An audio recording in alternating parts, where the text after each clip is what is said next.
Hello, dear all. How are you? I hope you all are well. First of all, I would like to thank you. Thank you so much for your loving support. And guys, आज हम लोग exactly देखने वाले हैं all about NTSC part 2। मैं आपको बता दूं कि इसके जस्ट प्रीवियस लेक्चर जो थी उसमें हम लोग एनटीएससी के बारे में फर्स्ट लेक्चर देखा था। बहुत अच्छे तरीके से हम लोग देखे थे कि ये एनटीएससी क्या है, कौन इसे कंडक्ट कराती है, पेपर्स कैसे होते हैं, एनटीएससी स्टेज 1 क्या है, स्टेज 2 क्या है, बहुत सारे टर्म्स देखे थे। तो जो हम लोग एलिजिबिलिटी क्राइटेरिया के बारे में लास्ट लेक्चर्स में मैंने जो आपको बताया था उसी से हम लोग आगे कंटिन्यू करेंगे। बट बिफोर स्टार्टेड दिस, जो पहले का जितने भी टर्म्स थे एक बार हम लोग देख लेते हैं, क्विक रिवीजन, देन हम लोग आगे क्यों करेंगे। तो एग्जैक्टली हम लोगों ने ये देखा था NTSC national talent search examination थी। कंडक्ट कौन करा रही थी भाई? तो एनसीईआरटी। एग्जैक्टली कौन अपीयर कर रहे थे इसमें? तो क्लास 10th के बच्चे अपीयर कर रहे थे। ठीक है। उसके बाद हम लोगों ने देखा था कि ये स्टेज दो तरह की होती है, एक फर्स्ट स्टेज और दूसरा सेकेंड स्टेज। फर्स्ट स्टेज जो होता है वो बिल्कुल मैट बेस्ड होता है, mental ability test, and second stage जो था वो था सैट, सोलिस्टिक एबिलिटी टेस्ट। उसके बाद की जो कंडीशंस थी, जो फर्स्ट एग्जाम होता है, फर्स्ट स्टेट एग्जाम होता है, स्टेट लेवल पे वो एग्जाम लिया जाता है। हर स्टेट में उसका अलग अलग क्वेश्चंस आपको मिलेंगे। ठीक है। एग्जाम्स भी होते हैं वो हर स्टेट्स का एक नहीं होता। जैसे कि अगर फॉर एग्जाम्पल मैं बताऊं कि एग्जाम अगर नवंबर में हो रहा है तो 23 नवंबर को किसी और स्टेट्स का होगा, 24 को किसी और स्टेट्स का होगा। ऐसा नहीं है कि सारे स्टेट्स में सेम डे पे होता है, और स्टेट लेवल पे ये होता है तो थोड़ा सा डिफर करेगा आपको। स्टेज 2 जो होता है उसमें क्या होता है कि वो बिल्कुल एनसीईआरटी ही कंडक्ट कराती है, लेकिन वो नेशनल लेवल पे होगा। स्टेज 2 जो होगा वो नेशनल लेवल पे होगा। ठीक है। इसमें हम लोगों ने देखा था कि एनटीएससी स्टेज 1 और स्टेज 2 के लिए कौन एलिजिबल होगा? जो स्टेज 1 को क्वालिफाई करेगा वही ऑब्वियस बात है स्टेज 2 में एलिजिबल होगा। पेपर का जो मीडियम था, एनटीएससी जो पेपर था वो दोनों मीडियम में होता है, by language, Hindi and English both. ये हम लोगों ने देखा था। आफ्टर दैट हम लोगों ने ओवरव्यू देखा था एनटीएससी का कि ये एनटीएससी का फुल फॉर्म एनटीएससी और नेशनल टैलेंट सर्च एग्जामिनेशंस हो गए। कंडक्टिंग बॉडी कौन था? जो एनसीईआरटी था। फ्रीक्वेंसी ऑफ एग्जाम जो होता है वंस अ ईयर था। एप्लीकेशन कैसा होता है? ऑनलाइन होता है। मोड ऑफ एग्जामिनेशन कैसा था? तो ऑफलाइन था। और जो एग्जाम होता है वो 4 आवर्स का होता है, जिसमें 2 आवर्स का मैट था और 2 आवर्स का सैट था। ये हमने एग्जैक्टली देखा था अच्छे से। Under graduate and post graduates के लिए जो स्कॉलरशिप अमाउंट थे वो 2000 पर मंथ का था। आफ्टर दैट उसके बाद 11th एंड 12th के जितने भी स्टूडेंट्स एस्पायरेंट्स थे उनकी स्कॉलरशिप मनी थी 1250 रुपीज। एंड ये जो लास्ट का पीएचडी, जो बच्चे पीएचडी कर रहे हैं उनकी जो स्कॉलरशिप अमाउंट जो थी वो एग्जैक्टली यूजीसी नॉर्म्स के द्वारा वो डिसाइड होता है। तो 11th एंड 12th के लिए जो आपके स्कॉलरशिप मनी थी 1250, और जो post graduates and under graduates थे उनकी स्कॉलरशिप मनी थी 2000 पर मंथ, और पीएचडी वालों के लिए यूजीसी नॉर्म्स डिसाइड करती है। आफ्टर दैट हम लोगों ने देखा था एग्जाम एलिजिबिलिटी क्राइटेरिया, कि इसमें क्या था एलिजिबिलिटी क्राइटेरिया में, कि जो एनटीएससी एस्पायरेंट्स जितने भी होंगे वो इंडिया का ही होना चाहिए। अगर candidate must be class 10th students and recognised private और government schools in India. Exactly age कितना होना चाहिए? Below the age of 18 and studying in class 10 from an open और डिस्टेंस लर्निंग स्कूल्स। ये सब हम लोग देख चुके थे। Exactly candidate must be below 18 years of age to appear NTSC examinations। उसके बाद की क्राइटेरिया थे class 9th has to score 60% और मोर परसेंटेज। इतना तो कर सकते हो। अगर एनटीएससी अगर आप क्रैक करना चाहते हो तो भाई क्लास 9th में 60% मिनिमम तो आना ही चाहिए। वैसे भी मैं ऑलरेडी बता चुका हूँ सारे स्टूडेंट्स को कि अगर आप में कैपेबिलिटी है, एलिजिबल आप हो, मतलब आपको ऐसा लगता है कि मैं टैलेंटेड हूँ, ठीक है, अगर आपको ऐसा लगता है कि मैं टैलेंटेड हूँ बट मैं अफोर्ड नहीं कर पाऊंगा कि पता नहीं आगे की पढ़ाई कैसे होगी, तो मैं ऑलरेडी बता चुका हूँ कि आप गवर्नमेंट के अंदर में आ जाओगे। एनटीएससी एक ऐसा ही एग्जाम है कि आप अगर अच्छे से इसे क्वालिफाई कर गए, एनटीएससी अगर आप क्रैक कर लिए तो फिर आपको कोई टेंशन लेने की बात नहीं है। ठीक है, वो मैं ऑलरेडी बता चुका हूँ आपको। देन उसके बाद की जो कंडीशंस थी यहां से हम लोग स्टार्ट करने वाले थे, तो यहीं से स्टार्ट करते हैं। NTSC eligibility of stage 1। आखिर स्टेज 1 की क्या एलिजिबिलिटी है, ऑलरेडी बता चुका हूं। Must be student of class 10 in any government और private school in India. Exactly.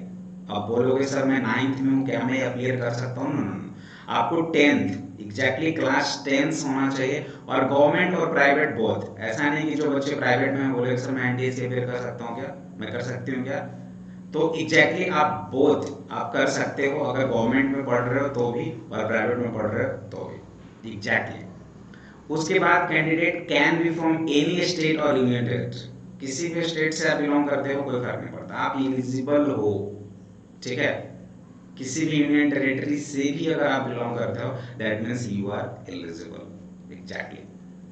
Stage 2 की एलिजिबिलिटी क्राइटेरिया क्या है? स्टेज 1 का तो हमने देख लिया। एलिजिबिलिटी ऑफ स्टेज 2 इसमें क्या है, सोचने वाली बात है। स्टेज 2 में एलिजिबल कैसे होगे जब आपने स्टेज 1 क्वालिफाई किया हो? तो सबसे फर्स्ट पॉइंट वही होगा, such students are required to have 60% score in the annual exam of the previous year। Exactly. अभी जस्ट बताया था ना थोड़ी देर पहले कि 60% या इससे ज्यादा होने चाहिए मार्क्स क्लास 9th में, तभी आप अपीयर हो पाओगे। और the attested copy of class 9th mark sheet has to be sent to the head of educational survey division of NCERT। oh that's really great point। इससे आपको देखना होगा कि स्टेज 2 जब भी आप एलिजिबल होगे तो इसके लिए आपको ये काम जरूर रखना होगा, the tested copy of class 9th, मतलब क्लास 9th का जो कॉपी है ना टेस्टेड, उसे भी अच्छे से तैयार रखना होगा। The tested copy of class 9 mark sheet has to be sent to the head of educational survey division of NCERT। उसे आपको सेंड करना पड़ेगा। ठीक है, बहुत सारे टर्म्स होते हैं, उसे एक बार अच्छे से देखना पड़ेगा। ठीक है, देन हम लोग एग्जाम पैटर्न पे आते हैं जो कि बहुत ही ज्यादा इंपॉर्टेंट है। अब तक तो हमने देखा कि आगे भाई कौन एलिजिबल होंगे, क्या करना है, कितने स्टेज में एग्जाम्स होते हैं, कितने परसेंटेज मार्क्स होने चाहिए, आपकी एज क्या होनी चाहिए, वो सारे हम लोग देख चुके। बट सबसे इंपॉर्टेंट पॉइंट्स ये है कि आखिर एग्जाम्स का पैटर्न क्या है, कैसे अपीयर होंगे, और इससे ज्यादा इंपॉर्टेंट गाइस ये है कि सिलेबस। अक्सर बच्चे कंफ्यूज हो जाते हैं कि पता नहीं पढ़ना क्या होगा। मैं आपको एग्जैक्टली बहुत अच्छे तरीके से डिस्कस करूंगा। ठीक है, एग्जाम पैटर्न भी डिस्कस करूंगा। आफ्टर दैट हम लोग सिलेबस की ओर मूव करेंगे। और अगर आप लोग अच्छे से इन सारे सीरीज को कंटिन्यू करते हो तो जितने भी ऑल ओवर इंडिया में जितने भी एनटीएससी हर स्टेट्स में हुआ है तो स्टेट वाइज में पेपर का भी डिस्कशन करूंगा, ईयर वाइज। जैसे 2021 में 22 की पेपर, सॉरी 22 तो पेपर, 2021 की, 2020 की, 2019 की, ये सारे जितने भी स्टेट्स हैं ना वो 1 बाय 1 करके हम लोग डिस्कस करेंगे। So don't worry. चलिए यहाँ पे आते हैं सबसे इंपॉर्टेंट पॉइंट, एनटीएससी 2022 एग्जाम की पैटर्न क्या होने वाली है। पेपर 1 जो हमेशा मैट होता है, पेपर 1 आंख बंद करके सोचो कि आपके पास आईक्यू लेवल हाई होना चाहिए, मेंटल एबिलिटी, रीजनिंग, जो अक्सर बच्चे कभी कभी ये भी जानते हैं कि सर ये रीजनिंग क्या होता है। रीजनिंग हम लोग बोलो, क्वांटिटेटिव एप्टीट्यूड बोलो, ठीक है, ये सारे इसका नाम है, अलग अलग वर्जन है ये सब। ठीक है ना, रीजनिंग है, क्वांटिटेटिव एप्टीट्यूड है, इसी को हम लोग मेंटल एबिलिटी टेस्ट बोलते हैं, आईक्यू भी बोलते हैं। ठीक है, तो इसमें जो फर्स्ट पेपर है ना ये है मैट, जो कि हम लोग मेंटल एबिलिटी टेस्ट से इंडिकेट करते हैं। इसमें आपको 100 क्वेश्चंस होंगे, बहुत अच्छे से समझो। फर्स्ट स्टेज की बात मैं कर रहा हूँ। पेपर 1 जो है वो है आपकी गाइस स्टेज 1। ठीक है, ये है स्टेज 2, और पेपर 2 जो सेट है ये है आपकी आखिरी स्टेज जो कि स्टेज 2 है। तो अच्छे से देखो आप, स्टेज 1 में क्या है, मैट है, मेंटल एबिलिटी टेस्ट है। टोटल नंबर ऑफ क्वेश्चंस कितने आएंगे, 100 क्वेश्चंस आएंगे। ठीक है, एप्टीट्यूड टेस्ट होगा, इसमें टाइमिंग कितने होंगे, तो 120 मिनट्स, यानी आपके पास 2 आवर्स होंगे और आपको 100 क्वेश्चंस सॉल्व करने हैं। 120 मिनट्स 100 क्वेश्चंस। अगर अप्रोक्सीमेट देखा जाए तो एक क्वेश्चंस पे आप कितने 1 मिनट 10 सेकेंड, 1 मिनट 20 सेकेंड, इससे ज्यादा नहीं। ठीक है, इससे ज्यादा नहीं लेना है। तो एक अच्छे तरीके से सॉल्व भी करना होगा ना। अगर 1 मिनट में एक क्वेश्चन सॉल्व करना है दैट मींस आपकी स्पीड मैटर करेगी, और स्पीड से ज्यादा एक्यूरेसी। ये जितने भी एग्जाम्स होते हैं ना, एनटीएसी हो गया, ओलंपियाड हो गया, जितने भी एग्जाम, उसमें स्पीड के साथ साथ एक्यूरेसी बहुत बड़ा फैक्टर होता है।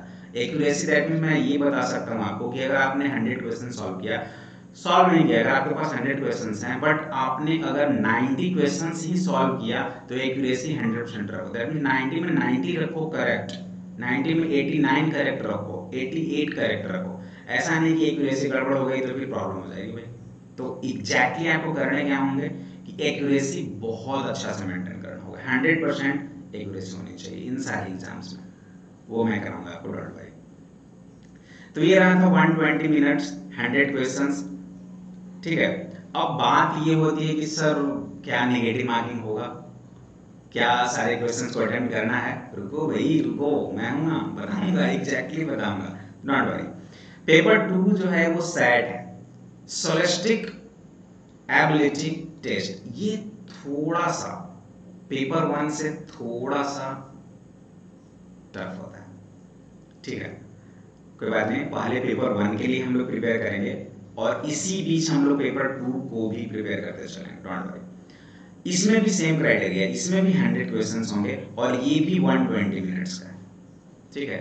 ये भी 100 क्वेश्चंस होंगे, 120 मिनट्स का होगा। फर्क सिर्फ इतना है कि जो स्टेज 1 था, जो मैट था, वो सिर्फ मैट था, मेंटल एबिलिटी टेस्ट। और इसमें क्या है, देखो 100 क्वेश्चंस भाई आएंगे कहां से? तो साइंस के 40 क्वेश्चंस होंगे, सोशल साइंस के आपके पास 40 क्वेश्चंस होंगे और मैथमेटिक्स के 20 क्वेश्चंस होंगे। Science, social science and mathematics, ये 3 पोर्शन आपके पास होगा, 40, 40 एंड 20, 100 क्वेश्चंस 120 मिनट, ये भी ऑब्जेक्टिव नहीं होगा, ठीक है। तो ये बेसिक एग्जाम पैटर्न था जो आप लोगों को बहुत अच्छे से जानना था कि आखिर ये एग्जाम्स कैसे कंडक्ट होता है। आपने देख लिया स्टेज 1, स्टेज 2। स्टेज 1 जो था वो मैथ था, 100 क्वेश्चंस 120 मिनट। स्टेज 2 जो है 100 क्वेश्चंस 120 मिनट्स, बट यहाँ पे जो आपकी सब्जेक्ट है वो अलग अलग है, science, social science and mathematics, 40 40 20, ठीक है। यहाँ तक क्लियर है? Now move to the next slide. और ये रहा, the paper is divided into 2 sections, exactly 2 sections में डिवाइड था। फर्स्ट जो था वो मैट और सेकंड जो था वो सैट। द पेपर इज, देखो कुछ पॉइंट्स देखो, the paper is comprised of objective type multiple choice questions, exactly multiple choice भी होंगे और ऑब्जेक्टिव होंगे। The examination is conducted through the offline mode only, हाँ ऑनलाइन मोड नहीं होगा, ऑफलाइन मोड में होगा। आपके पास टाइम अच्छे खासे मिलेंगे, अच्छे खासे, ऐसा नहीं कि 3-4 घंटे की होगी पेपर, 2 घंटे की होंगी, 120 मिनट्स की होंगी, 100 क्वेश्चंस ही होंगे। बट हाँ ऑफलाइन है तो आपको प्रॉब्लम ज़्यादा नहीं होने वाली। देखो यहाँ पे सबसे important point, for every correct answer 1 mark will be given. अगर आप सही करते हो तो +1 मार्क्स दिए जाएंगे, but there is no negative marking at stage 1 and 2। ये बहुत बड़ा बेनिफिट पॉइंट है आप सबों के लिए। कभी कभी एग्जाम्स में क्या होते हैं कि अगर आप करेक्ट कर रहे हो तो 1 मार्क्स मिलेंगे, बट अगर गलती से आपने मिस्टेक कर दी, गलती से मिस्टेक है ना, तो आपकी 1/3 मार्क्स डिडक्ट कर ली जाएंगी, यानी 0.33 मार्क्स जो है वो आपका निगेटिव हो जाएगा। तो चलो ये बहुत अच्छी बात है कि ये जो एनटीएसी का हमारे पास पेपर है, एनटीएसी जो हमारी एग्जाम्स होंगी, उसमें आप ट्राई ये करना कि 100 क्वेश्चंस हैं तो 100 का 100 अटेम्प्ट करें, निगेटिव मार्किंग नहीं है। दैट मीन्स 100 में 100 सॉल्व करना है। आप जितने पे, अगर आप 90 क्वेश्चंस को बिल्कुल विथ 100% एक्यूरेसी सॉल्व करते हो, that means very good, but वो जो रिमेनिंग 10 क्वेश्चंस बचे उसे छोड़ना नहीं है, स्किप नहीं करना है, उसे भी थोड़ा सा वर्क करना है उस पर। अगर प्रोबेबिलिटी वाइज अगर देखा जाए, अगर आपको कुछ ऐसा लग रहा है कि हाँ इसका आंसर ये हो सकता है, तो वो पॉसिबिलिटी को वहां पे आंसर टिक करके ही आना है, छोड़ना नहीं है, ठीक है ना। यही है यहाँ पे, for every correct answer 1 mark will be given and there is no negative marking at stage 1 and stage 2, बहुत इंपॉर्टेंट है। एंड ये most fourth number, reserve category candidate have to secure 32% marks to qualify the test. जो reserve category में होंगे, जैसे कि SC schedule caste, ST, schedule tribe, OBC, other backward class, और भी जो कैटेगरीज होते हैं उनकी कुछ आपको रिजर्व कोटा भी होता है तो कुछ कम मार्क्स लाने पड़ेंगे, ज्यादा नहीं है वैसे ज्यादा का डिफरेंस नहीं है, देख सकते हो। वेर जनरल कैटेगरी जो है उनके लिए 40% मार्क्स, थोड़ा सा रिलीफ मिलेगा आप लोगों को जो रिजर्व कैटेगरी में आएंगे, उनके लिए 32% मार्क्स चाहिए पास होने के लिए, और जो जनरल कैटेगरीज में है उनको 40% मार्क्स चाहिए। एग्जैक्टली अब तक क्लियर है ना concept? MAT, SAT, multiple choice question, offline mode, 1 marks मिलेंगे नेगेटिव की कोई चिंता नहीं है, आराम से सारे को डन करने हैं, और रिजर्व कैटेगरी में हो तो 32%, 8% का बेनिफिट है। लास्ट मूव करते हैं हम लोग ये वाले सिलेबस की ओर। तो आज के इस वीडियो में हम लोग सिर्फ स्टेज 1 का सिलेबस देखेंगे गाइस, स्टेज 2 की जो सिलेबस है वो हम लोग नेक्स्ट वीडियोस में देखेंगे।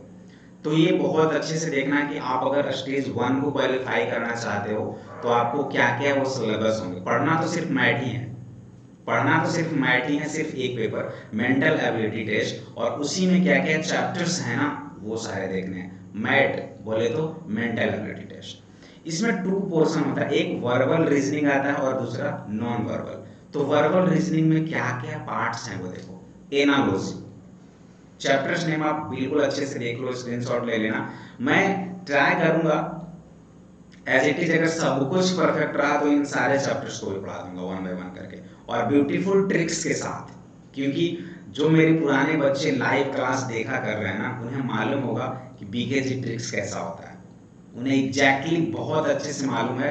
मैं एग्जैक्टली यहाँ पे 2019 से ही पढ़ा रहा हूँ, तो ऑलरेडी बीकेजी ट्रिक्स के बारे में बहुत सारे स्टूडेंट्स को मालूम है। तो उन बीकेजी ट्रिक्स को हम लोग अच्छे तरीके से बताएंगे, एनी जितने भी स्टूडेंट्स हैं सारे बीकेजी ट्रिक्स का यूज करेंगे, विद इन अ सेकंड कैसे क्वेश्चंस को सॉल्व करें वो सारे हम लोग 1 बाय 1 करके देखेंगे, ठीक है। तो ये रहा एनालॉजी, सेकंड है आपकी क्लासिफिकेशन, थर्ड है आपकी series, coding decoding, direction sense test, problems on clocks, series completion test, arithmetic reasoning test, insert a missing character, puzzle test, logical Venn diagrams, logical sequence of words, mathematical operations, alphabet test, blood relations, verification of truth of the statements, and analytical reasoning. 17, यहाँ पे आपकी 17 chapter है जो कि आप देख सकते हो। एनालॉजी बहुत इजी होता है, जैसे कि हम लोग देखते हैं कि अगर मैन ऐसे इस तरह से क्वेश्चन होता है ना एनालॉजी का, मैन इज टू होम, आदमी जो है वो घर में रहता है, तो आप यहाँ पे सिंगुलर वे में बोल सकते हो बर्ड्स एंड डॉग्स, इस तरह से रहता है लॉजिक क्वेश्चन। और भी बहुत सारे इसमें भी पैटर्न्स हैं, सीरीज है जो कि अलग अलग क्वेश्चंस आते हैं। क्लासिफिकेशंस में भी हम लोग क्लासिफाई करते हैं, 4-5 पूरे सेंटेंस रहेगा, उसमें आपको एक को exactly odd man out type का चूज करना होता है। सीरीज की क्वेश्चन तो बहुत इंपॉर्टेंट होता है, नंबर सीरीज की क्वेश्चन, जैसे ये 7 है, यहाँ पे 7 है, यहाँ पे 10 है, यहाँ पे 50 है, और यहाँ पे अगर मैं बोल दूँ 13 है तो यहाँ पे क्या होगा, जस्ट लाइक ऐसा, या यहाँ पे चलो 53 मान लेता हूँ, आपकी बात 53, तो यहाँ पे चलो बात में बहुत अच्छी क्वेश्चंस मिले यार आपके लिए, इसे सॉल्व करना बताना एग्जैक्टली इसके आंसर क्या है होंगे, मैं कमेंट बॉक्स में आपका अपडेट करूंगा। जैसे फर्स्ट 7 है, सेकंड 7 है, यहाँ पे 10 है और ये 50 है, ठीक है, और यहाँ पे 53 है, तो यहाँ पे क्या होगा, ठीक है ना। चलो मैं देखता हूँ कितने आंसर्स आएंगे, आपको कमेंट में वेट करूंगा थोड़े अच्छे से। 7 7 10 50 तो 53 हो गया बात, ठीक है। कोडिंग रिकॉर्डिंग बहुत अच्छे तरीके से आप देख सकते हो कि in a certain code if man is written at this then how women is written in that code. Direction sense test बहुत अच्छी होती है, if you are moving in not directions then taking left right etcetera and based on clockwise directions and anti clockwise directions दोनों पे आता है questions. Clock से question देख ही सकते हो कि अगर आपकी क्लॉक्स में मेजरमेंट 350 हो रहे हैं तो 50 जो मिनट हैंड है वो किस डायरेक्शंस में होंगे, बहुत डिफरेंट टाइप के क्वेश्चंस आते हैं इसमें। सीरीज कंपैरिजन टेस्ट हो गया, अरिथमेटिक रीजनिंग हो गया, इंसर्ट मिसिंग कैरेक्टर्स का बहुत सारे क्वेश्चंस आते हैं, puzzle test, Venn diagram, sequence words, mathematical operations, ये जो होता है वो बहुत इंपॉर्टेंट होता है मैथमेटिकल ऑपरेशन, जैसे 2 + 3 - 4 × 5 इस तरह से रहेगा, और इंडिकेट किया होता है plus means division, minus means into, और into means division. Just like ऐसा आपको इन्फॉर्मेशन दिया रहेगा और उसके अकॉर्डिंग आपको इसे सॉल्व करना होता है। अल्फाबेट जान ही रहे हो, ब्लड रिलेशन जान ही रहे हो आप अच्छे तरीके से, verification of truth of the statement, statement conclusion type questions आते हैं, और एनालिटिकल रीजनिंग आता है। ये रहा आपका पूरा वर्बल रीजनिंग। तो जितने भी चैप्टर्स आप देख रहे हो इन पे एक बार अच्छे तरीके से फुल कमांड करना है, आपको अच्छे तरीके से पढ़ना है।